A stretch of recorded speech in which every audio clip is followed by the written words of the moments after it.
Hello and welcome to my knife channel. Well, as you can see, here are my Rough Rider knives that I got in.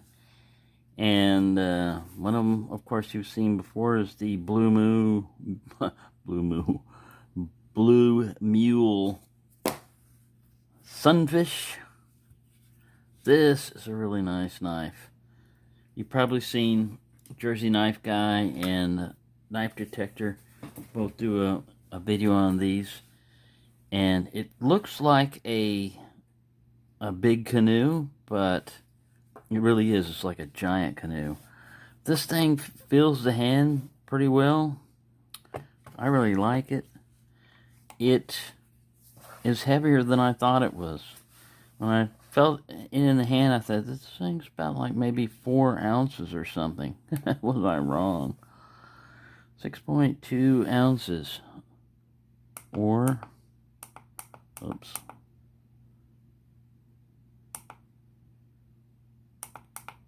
Keep switching them over. 170, stop. 177 grams. Yeah. So, nice hefty little guy there. Let's weigh this one. This is a Barlow. Oh, I recommend you get this guy also. It's 115 grams or 4 ounces. Let's get back to the, I'm going to talk about both of them. This Sunfish.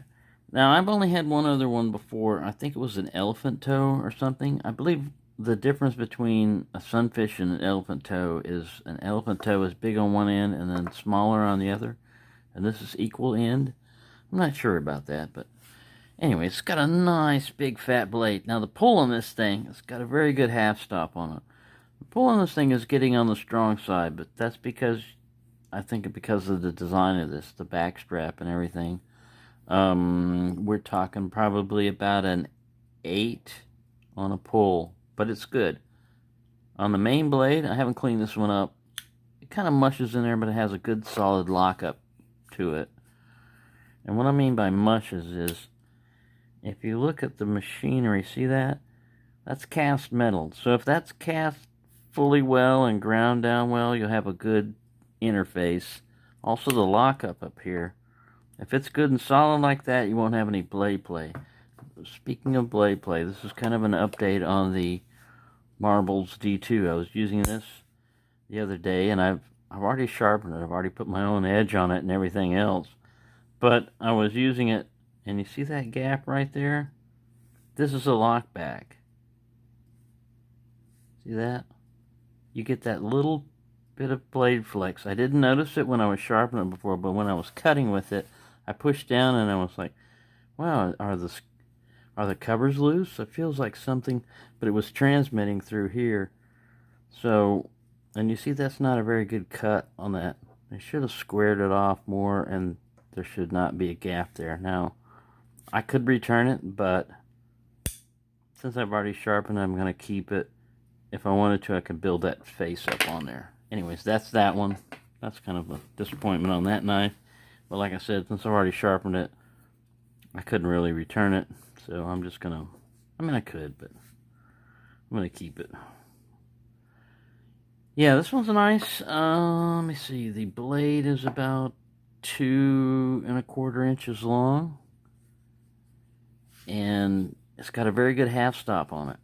I mean, when it gets to it, very solid. Now listen to this. Wait a minute. Pow! Let's hear that one again.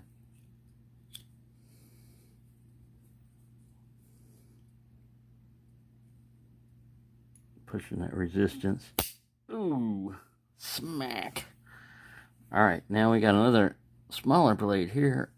Also about an 8 on the pull. Almost nail breaking, but not as bad as that other elephant toe or baby elephant toe, baby Sunfish, whatever it was that I had on the Rough Rider, the Stoneworks one. Yeah, it kind of threw me off because I thought, ooh, I like canoes. So sunfishes and stuff would be really good. And then I got that other one, and it was like, but I like this one. I really like this one. I carried it across the street, even though it's like 6 ounces. Didn't even notice it in my pocket. Of course, those cargo pockets. I mean, you know, didn't even feel it. So yeah, I really like this one. That guy's cool. The only thing I've noticed is there's just a little bit of a gap here and a little bit of a gap here on it. But overall, let's zoom in on this guy. You see the little G10 pattern there, everything on it. But it's very nicely done. Like I said, this one I held it up to the light and you could see just a little bit of light through there. And even though these springs are smooth and flat right here, when you open them up, when you open up, you get it sticking up just a little bit on these, but not much. Let me zoom back down. Alright, so that one. Sorry, there's an earthquake there. That's its model number is 2173, RR2173. The Blue Mule. I don't know why I want to say that weird. Alright, then we got this Barlow. It's a single blade Barlow, my favorite type because they're thin. And you've got a nice long clip point blade on this guy. Has a very good half stop on it. Right there. Which comes in handy if you forget that this thing is not a lockback or anything, and you're doing something holding it like this, and it comes back, you've got a half stop that'll at least warn you. Hopefully your hands would be up here. And if you were cutting, you would want to hold it up by the kick and everything, and that way you'll never get cut doing it like that. But anyway, I like this one. And I would recommend getting them because from what I've seen with Rough Rider Barlows and stuff, these guys sell out. And when they sell out, they don't seem to... You have to go to like secondary market to get them. It's really hard to find them. Just like that Coke bottle, that Rough Rider Coke bottle, one that they had up there, was only like $10. If those ever sell out, they don't get them. Man, on the secondary market, they usually fetch $20, $30. So these right here, I'll put up the price on them, but neither one of these was over $15, I don't think, for either knife. I might be wrong. Anyway, I really like this one. Let's see how long its blade is. Let me measure it over here. It's almost a 4-inch length blade on there. Nice match strike nail clip here, and little blending swedge up here. Not just like an angular one, but nicely rounded off. Oh, I wanted to point out one thing on the Sunfish. Was on the edge grind. I'll have to zoom in on this. They did fine until they came to the end here, and then it got a little wonky. But other than that, they didn't do too badly. Like I said, this end here, they kind of messed that up, but they had a nice even edge grind. I kind of polished that up a little bit with my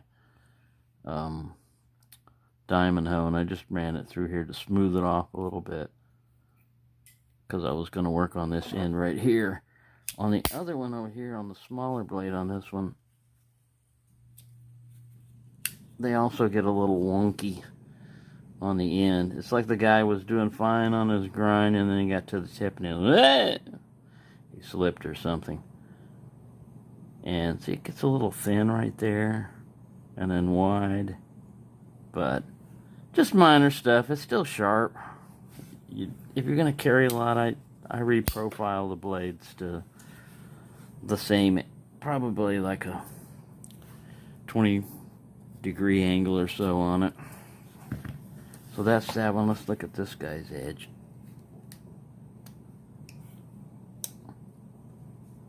Whoops. Big old fingerprint. So yeah, it's fairly consistent. They did a pretty good job on this one. All the way down. Has that mirrored the new Rough Ryder look to it. See how that tang stamp, if it went in there. Just trying to look at it with the reflection.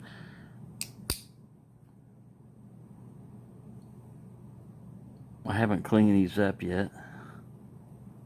Let me unzoom that so we can see that.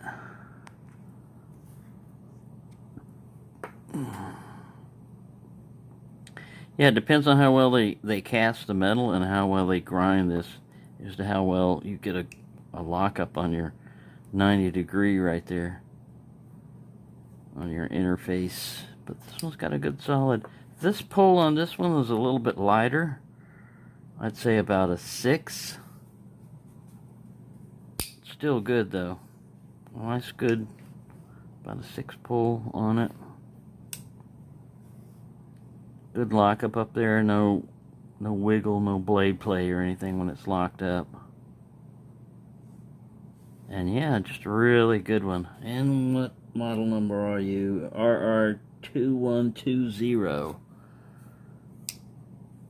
Let's listen to this. Let it talk. Ooh, yeah. Yeah, I like the saw cut bone because it's not just like that, you know, just like lateral. There's ridges in here too. Vertical ridges like that. So you got vertical and horizontal ridges going on, which always helps in the gripping. This one's fairly smooth, but it fills your hand, so you're not really going to have a problem with it falling out. So yeah, I'd highly recommend these guys. This is the Blue Moon, wait a minute, the Black and Blue series, that guy. And this is the Blue Mule. I keep wanting to say Blue Moon for some reason. They do have a once in a blue moon knife that they make that I don't have yet. It has it etched on the blade also. So there you go. There's my Rough Ryders. Probably for the month because I need to limit my knife purchases. And so I just picked one or two. They're not always going to be the first knives out. You know, it used to be if Rough Ryder came out with a knife, I wanted to get it right away. Now I can wait. I know they're not going to sell out completely by the time. I can wait a month. So anyways, I might pick up some more this month, but probably not. So those are the two that I'm going to have to enjoy for right now. So thank you for watching. Highly recommend both these guys. I can't see anything wrong, fit and finish with this one either. Really good value knives here. I like this shield they put on there too. They could have left this slant R. I know this was going to freak out Jersey knife guy Pete. Yeah, I agree also. They could have left that out, but see, now this one that has none of that. It has no shields and everything, and that looks great. Because we know what this knife is when you open it up. Thank you for watching, and have a nice day.